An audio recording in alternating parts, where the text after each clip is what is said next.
So by the end of the 12th century, Islamic dynasty has now come in and conquered Delhi and established a foothold in India, which becomes the Delhi Sultanate. And you can see that it was able to extend quite a bit of control from Delhi across North India early on. But so a much later dynasty are the Mughals, founded in 1526.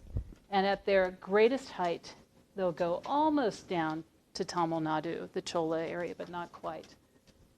And it's under the Mongol, yeah. So we've got the great Mughal kings. Painting begins under Akbar, the third emperor. There's great interest in European art. They're getting prints through exchange and diplomatic gifts, also paintings, which they have the miniaturists in the copy. So this is where you see a great interest in European art and maybe perspective, atmospheric perspective, and particularly under Jahangir, naturalism.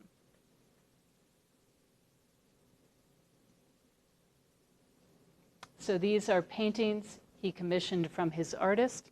His father, Akbar, who had this great painting school, had hundreds of artists. He winnowed it down, maybe 20 or 30. And he talked about them in his biography, which he wrote, and talked about who was good at what. And he bragged about himself as a connoisseur, and that if you showed him a painting or drawing, he could pick out the artist. And if a different artist did the face and a different did the hands, he was good enough that he could tell them apart. So Jahangir didn't expand the empire, it contracted under him. He might not have been a great political leader, but he was an amazing connoisseur, collector, and under him, Indian painting kind of culminates because of this infusion of Persian styles, earlier Indian painting, and his intense interest on naturalism and what you could do with painting. So more paintings done under Jahangir by his artists.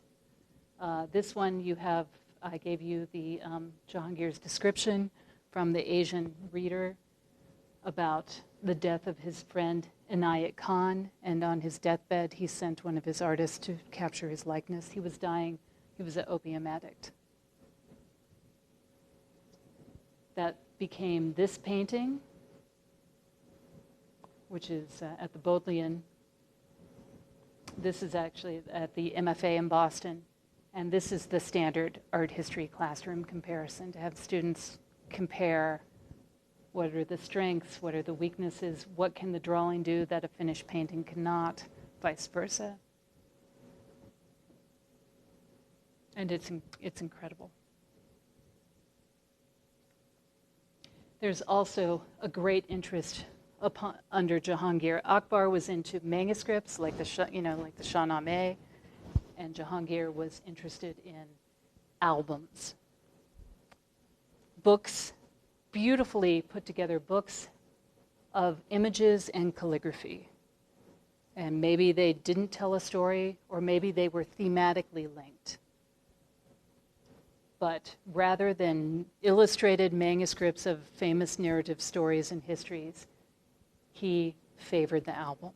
So this is an album page from one of Jahangir's albums, and here you see in these beautiful borders a European print, 2 Persian paintings, and another early Iranian painting of a lion, all put together in one composition. Is that what an album is, or is an album 40 pages bound together? The album is however many pages, like a scrapbook almost, that you put together. Just to clarify, are these different paintings that he's cutting and pasting, or is he having artists copy them together? These were different pieces, like scrapbooking, that a print and some Safavid era paintings and an earlier Persian painting that he perhaps told the artist he wanted in the book, and they came up with the presentation. And these albums often have multiple pieces of paper just in the borders. We x-rayed one once when I was at Harvard, a Persian album page that looked like it was probably one composition, only one or two pieces of paper. It had 40. Little tiny strips were individual. This would have been individual. This was taken from another book. Beautifully, carefully put together and glued together. Stunning. So this is the page. You've all probably taught it. But this is the pinnacle of Indian painting, most important of a tradition that's very, very important. And it probably gets that title not just for the beautiful style, but because of the political symbolism. It's just a fabulous combination. The floral border is later. The album was taken from the Mughal libraries in Delhi after a siege by a foreign army named Nadir Shah, and he took it back to Iran. It was remounted in an album format by Persian artists, so this is a later Persian floral border. And eventually the album went to St. Petersburg, where the Rubens was. And so much of it is there. A few of the folios are elsewhere, and a small group of them are at the Smithsonian in the Freer-Sackler, like this piece. So it's, you know the story of Jahangir as this presiding divine figure, right, seated on this European hourglass-shaped throne, receiving a book from this bearded man, and pretty much ignoring the Ottoman Sultan, James I from England, and his artist. So the inscriptions tell us, though outwardly Shahs stand before him, he fixes his gazes on dervishes, meaning the Sufis. So meaning he's not worldly focused. He's a great spiritual leader, and his heart is with the Sufi. And here's the book, and you can see it's one of those leather ones with the Persian medallion in gold on it, beautifully detailed. So who is he? All right. Well, my theory is that he is a portrait of a Sufi from the Chishti order, which is the specific order, just like the Safis that supported the Safavid, or were associated with the Safavid kingdom. The Chishti order was associated with the Mughals.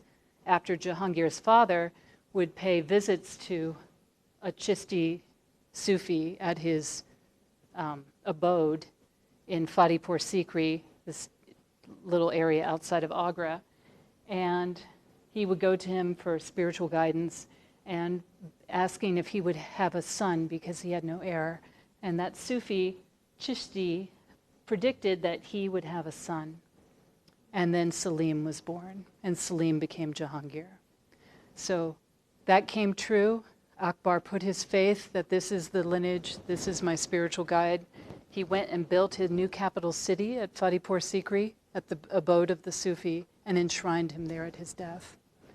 And so we find in Jahangir's paintings multiple depictions of these Chishti Sufis. This is the 12th century founder of the lineage, the religious lineage.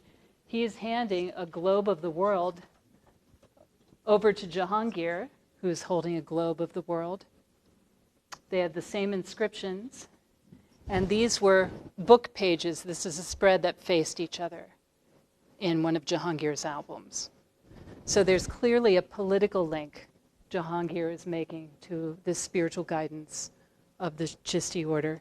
So this is what I would call another example, and this is where this term came from, actually, dervish-centered kingship.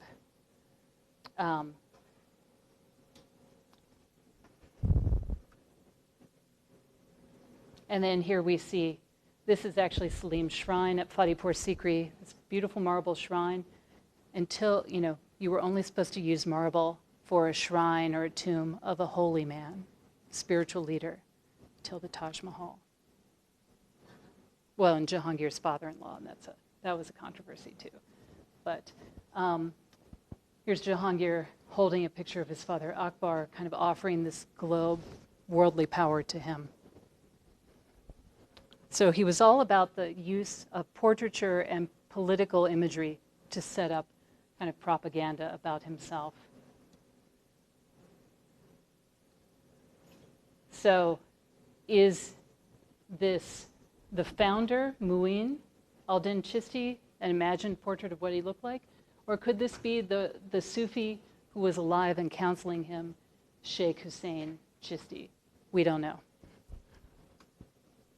I wanted to give you something a little different than what you were going to get on Khan Academy, which has a great story on this. And then the idea of the figures, we know James I, there was a portrait of him given to Jahangir in his court through the British ambassador, Thomas Roe, a portrait by John de Kritz. That was probably the source for this portrait. And here's Beechter, the artist, holding up a miniature, and him in the yellow jama bowing before his king and patron. And portraits are rare among the Mughals, and here he signs it, Amal, essentially made by Beechter, on this grotesque multi-headed footstool. Beechter was a Hindu, so could this unusual imagery have something to do with his self-identification? And I didn't notice this until I was working this PowerPoint, but his signature is directly under the book. He would have worked in the great scriptorium where the artists painted and the books were assembled. Oop. The inscription, "O Shah, may your life be 1,000 years," but of course it's not. He's starting to get old. So is this about sadness at the passage of time? Did the Pudi turn away because they can't bear that their brilliant divine leader will die? We don't know what all the symbolism means, but it's great. And this isn't the only allegorical portrait that Jahangir made. So we've got it in 2 albums, the St. Petersburg album and the Minto album. And so here you see the other great thing, and I'll wrap up with this. Here's Jahangir seated with Shah Abbas, the emperor of the Safavids, who moved his capital back to Isfahan around 1600. And they were always weak, but they were the neighbor. If they could ally, they could be one of the most powerful dynasties in the world. They would cover, they'd be a bulkhead, a threat to the Ottomans, threat to the Ming. The Mughals were already one of the greatest empires of the time, that's why all the Europeans were trying to get there. And so it was always Jahangir's dream to make that alliance with Persia. He was married to a Persian woman. His in-law, who was a very high-ranking minister, was Persian. He swayed Persian culturally. He wanted this to happen. So here they are having a meeting. Here they are hugging on the globe of the world together, ruling the world together. Of course, he's the lion, and the Safavids are the lamb, clearly taking biblical symbolism there. Persian text? Yeah. And unfortunately for him, shortly after these albums were done, I'm trying to remember the date, it's like 1625 or something, the Safavids invaded Afghanistan and took over the Mughal cities and territories to the northwest. And so that ended it. This was a dream, an allegory he put forth, propaganda, if you will, what he wanted to happen, and it didn't. They became clear enemies at that point, and no alliance was ever made.